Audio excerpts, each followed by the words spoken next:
Situated in the eastern part of Czechia, the Jihomoravský region, or South Moravia, is a splendid tapestry of landscapes.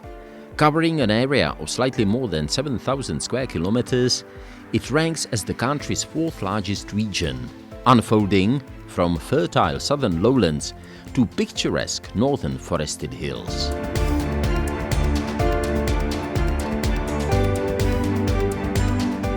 Just over 1.2 million people call this moderately populated region their home, relishing in the bounty of its rivers Morava and Dyje.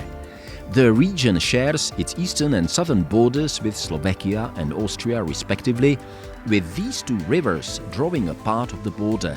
The rivers don't run alone though. They are accompanied by a rich network of tributaries and man-made lakes, providing abundant natural beauty and recreational spaces.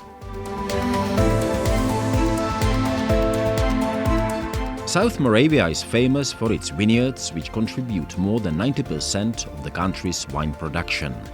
A warm climate nurtures these vineyards and makes agriculture a strong pillar of the local economy, even though in the 21st century most people work in services, manufacturing and other industries.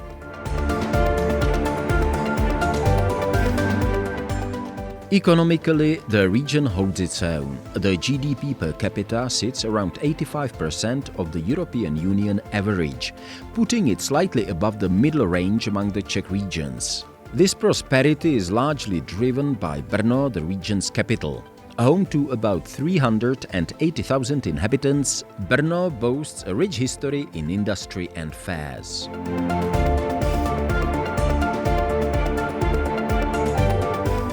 A crowning achievement of South Moravia is its cultural and architectural significance, marked by two UNESCO World Heritage Sites. Each one is a testament to the region's illustrious past, standing tall and proud in the panoramic spread of South Moravia.